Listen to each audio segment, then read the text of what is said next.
네, 이 시간 서수연 박사님 모시고 이야기 나눠보겠습니다. 안녕하세요. 안녕하세요. 네. 박사님 딱 보자마자 커피 한 잔 나누고 싶다. 이런 생각이 듭니다. 네. 아주 아름다운 우리 서수연 박사님과 오늘 이야기 나눠볼 텐데요. 본인 소개 간단하게. 네. 안녕하세요. 저는 한국한의학연구원에서 한의과학연구부에서 치매 기초 기전에 대한 연구를 수행하고 있습니다. 대표적인 질환으로는 정서질환 쪽을 조금 더 타겟팅해서 연구를 수행하고 있습니다. 그렇군요. 네. 정서질환 연구와 침 연구. 언제부터 이렇게 연구를 하셨어요? 연구원 입사한 지는 한 8년 됐고 네. 제가 정서질환 관련 연구는 지금 한 14년째 됐습니다. 그러시구나. 네. 정서질환이라 하면 참 많은 종류들이 있고 정서적으로 참 나 안정됐어 이런 분들 사실 많이는 못 봤어요. 요즘 그렇죠. 그쵸? 네. 나 요즘 너무 힘들어요. 화가 나요. 속상해서 잠을 못 자요. 이런 분들이 아마 지금 저희 큐테이블 유튜브 채널에 접속을 해주셨을 것 같고요.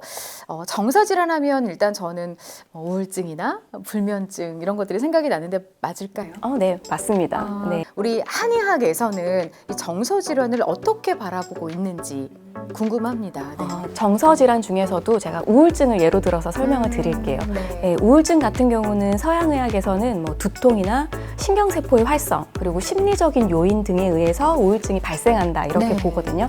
그런데 한의학에서는 여기에 하나를 더 더해서 오장육부의 기능 이상이 또 이렇게 정서질환, 우울증을 유발할 수도 있다라고 봅니다. 그래요. 네. 그렇다면 결국엔 어떤 신체적인 어떤 요인이 정서질환까지 침범을 한다는 말씀이신 거죠. 그러니까 정서라고 해서 정서적인 문제만 아니라 우리 오장육부에 뭔가 문제가 생겼다고 하면 그 역시도 정서로 표출이 될 수 있기 때문에 이 정서를 이 온몸의 항상성 체계로 잡고 이제 치료를 하려는 전략을 세우는 게 보통입니다. 그래서 요즘에 이제 정서질환 앓는 분들께서 한의학적인 접근을 많이 한의과학에 또 도움을 많이 받고 계신 것으로 알고 있는데 일단은 그런 분들이 치료를 받을 때 이렇게 침술에 의존을 또 하시죠? 그렇죠. 한약과 침 치료를 보통 많이 침치료? 받으시죠. 요즘에 잠을 잘 못 자요. 나 소위 이제 시청자분들이 생각하는 화병이 난 것 같아요. 네. 나 또 공황장애인 것 같아요. 나 가슴이 두근거리고 나 숨이 막혀. 이런 분들이 한의과학, 한의학의 도움을 많이 받으시거든요. 이 정서질환과 관련된 여러 이제 도움을 받으실 때 딱 생각하시는 게 가가지고 한약이나 아니면 어떤 침치료를 아마 말씀하시고 또 선생님들도 그렇게 말씀을 해주실 것 같은데 도움이 되는 혈자리라고 할까요? 네. 박사님께서 알려주시면 좋겠습니다. 다양한 혈자리들이 있지만 대표적으로는 몇 가지만 말씀을 드리면 제일 먼저 사관혈을 예를 들 수가 있을 것 같습니다. 사관혈. 네, 그래서 우리 몸에 기와 혈이 통하는 통로가 있는데 그 혈자리들을 일컬어서 우리가 사관혈이라고 하거든요. 어디에 있어요? 네, 손에는 이게 합곡혈이라는 게 있어요. 그리고 이 합곡혈 같은 경우는 기가 통하는 통로라고 이야기를 하고 우리 발끝에는 태충혈이라는 게 있는데 태충혈은 혈이 통하는 통로예요.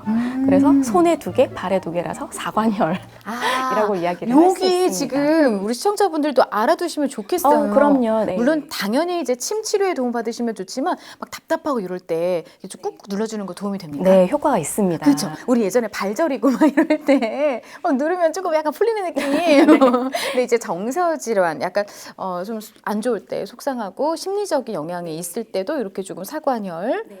네, 사관혈 같은 경우는 정서질환뿐만 아니라 다양한 질환에서도 많이 기본적으로 쓰이는 혈자리이기 때문에 알아두시면 아마 유용하게 사용하실 곳이 많을 것 같습니다. 그래요. 기와 혈이 통해야 된다. 네, 그렇죠. 이거 왜 막히는 거예요? 그게 오장육부의 문제나 정신적인 문제가 지속이 되면 이렇게 울화가 쌓인다라고 표현을 하거든요. 그게 기나 혈이 막혔다라는 표현으로 이제 나올 수가 있는 겁니다. 그래요. 네. 우리 박사님은 그런 경험이 거의 없으시겠네요. 많습니다. 그래요? 많습니다. 그럴 때 어떻게 하세요? 저도 눌러주고. 진짜. 네, 저희는 좋은 결과가 나오면 침 맞은 것만큼 효과가 좋아서. 그래요. 좋은 결과 나왔습니다. 우리 박사님께서 오랫동안 지금 연구를 하고 계시고 그렇기 때문에 저희가 이 시간에 모시지 않았겠습니까? 네. 사관혈 외에도 몇 가지 혈자리가 더 있습니다. 이렇게 마음의 문을 연다라고 해서 신문혈이 있고요. 신문혈 같은 경우는 정서장애에도 많이 쓰이고 약물 중독에 의한 금단에도 쓰이고 있습니다. 이 외에도 내관혈이라는 또 부위가 팔목에 있는데 내관열 같은 경우는 진통 효과가 있어서 네. 뭐 두통이 있으신 분들 많이 사용을 하기도 하고 또 이게 심장에 열이 많아서 우울증이나 이런 화가 생기시는 경우가 있거든요.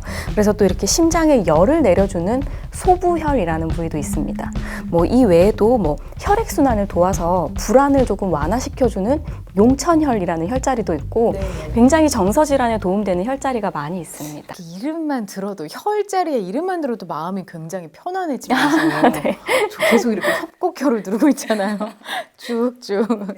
우리 박사님께서는 어떤 혈자리로 연구를 해주셨어요? 저는 주로 신문혈을 대상으로 해서 다양한 정서질환에 대한 연구를 하고 있고 나는 이제 레퍼런스들도 쌓아가고 있습니다. 정서질환과 관련된 연구가 어떻게 진행이 되고 있는지 궁금합니다. 네. 정서질환이라고 하면 보통 뭐 우울, 불면, 불안, 그리고 넓게는 약물 중독에 의한 의존성까지 정서질환이라고 봅니다. 네네. 그리고 이 정서질환 같은 경우는 보통 하나의 질병만 발병하는 경우가 잘 없습니다.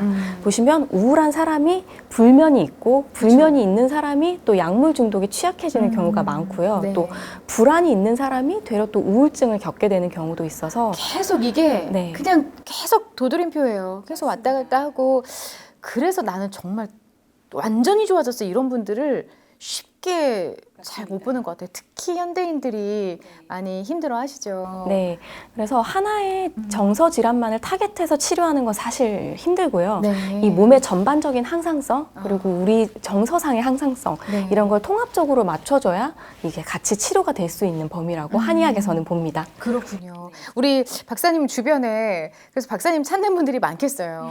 나 답답해. 그럴 때 이제 내가 이런 침치료 연구를 하고 있어라고 또 이제 말씀을 해주실 텐데 이렇게 한 지금 10여 년 계속 연구를 하고 계신데요.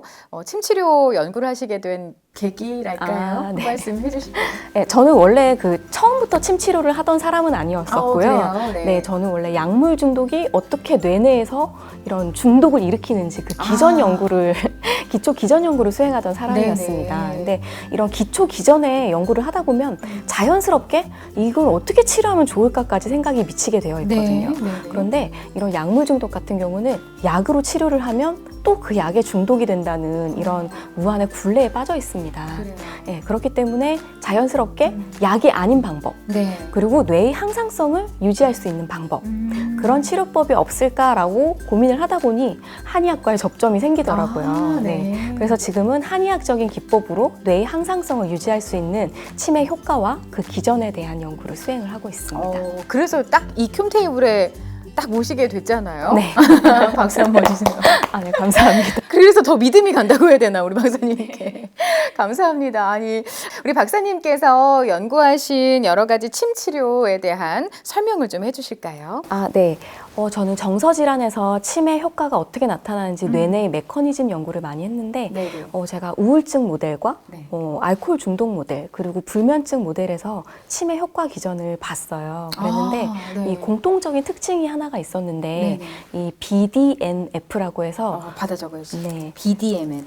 네, 뇌율의 신경성장 인자의 발현량이 증가한다는 것을 잠깐만 확인했는데 다시요. 뭐라고요? 뇌율의 신경성장 인자, 네. 뇌에게 영양분을 주는 팩터입니다. 네.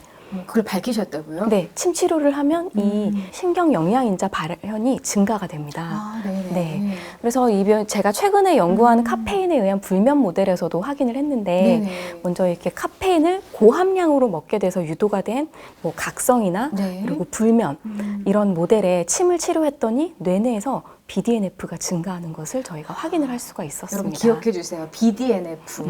나 BDNF 아는 사람이야. 아는 척 할 수 있습니다. 그래서 이런 BDNF의 뇌내 증가는 또 뇌 속에 존재를 카페인에 의해서 뇌내의 여러 항상성이 깨어지거든요. 네네. 그 중에 하나가 소포체의 스트레스가 증가가 합니다.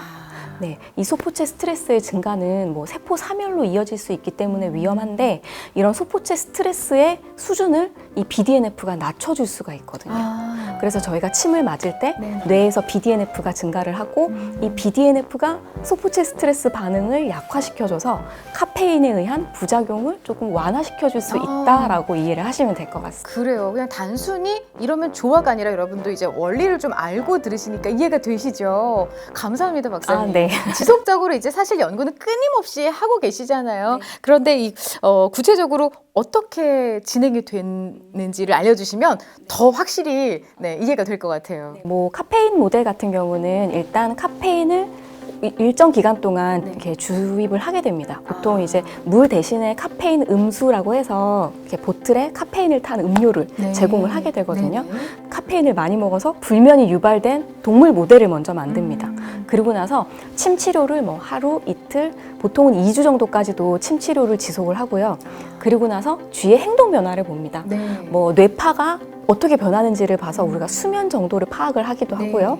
이 외에도 뭐 쥐의 운동신경이나 이런 것들을 총체적으로 파악을 하면서 아, 이 쥐가 불면이 유발됐다. 그리고 침 치료에 의해서 이 불면이 완화됐다. 이걸 판단을 합니다.